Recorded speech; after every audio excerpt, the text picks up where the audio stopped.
அரவண பாயசம் எப்படி செய்யலாம்னு பார்க்கலாம். இது கார்த்திகை மாதம் ஐயப்பன் கோவிலில் பிரசாதமாக கொடுக்குற டிஷ்ஷு. வாங்க எப்படி செய்யலான்னு பார்க்கலாம். பேன் எடுத்துக்கோங்க, நெய் ஆட் பண்ணிக்கலாம்.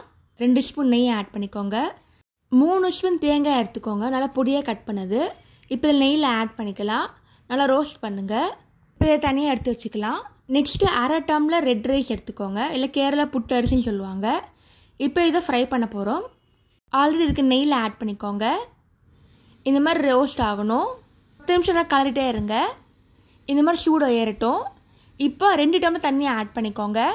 ரைஸ் முக்கால்வாசி வெந்தால் போதும், விஷயத்துக்கு நல்லாயிருக்கும். இப்போ நல்லா கொதி வருது.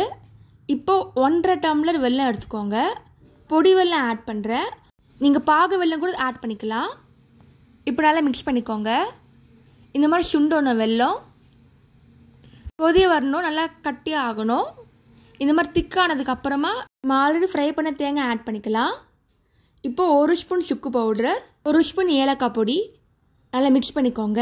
இப்போ நல்லா கலரிட்டே இருங்க. பாயசம் திக்காக ஆகணும். அவ்வளோதாங்க, ஒரு சுவையான அரவணை பாயசம் ரெடி ஆகிடுச்சு. நேரம் ஆக ஆக கொஞ்சம் கட்டி ஆகும், அப்போ திக்னஸ் கரெக்டாக ஆகிரும். அரவணை பாயசம் ஐயப்பன் பூஜைக்கு பண்ணுவாங்க. இந்த பத்மநாப சுவாமி கூட பிரசாதமாக கொடுப்பாங்க. நீங்களும் ட்ரை பண்ணி பார்த்துட்டு எப்படி இருக்குன்னு சொல்லுங்கள். இந்த மாதிரி சிம்பிள் ரெசிபிலாம் யூடியூப் சேனல் போட்டிருக்கேன், அதையும் மறக்காமல் செக் பண்ணி பாருங்கள். தேங்க்ஸ் ஃபார் வாட்சிங். லைக் பண்ணுங்கள், ஷேர் பண்ணுங்கள், சப்ஸ்கிரைப் பண்ணுங்கள்.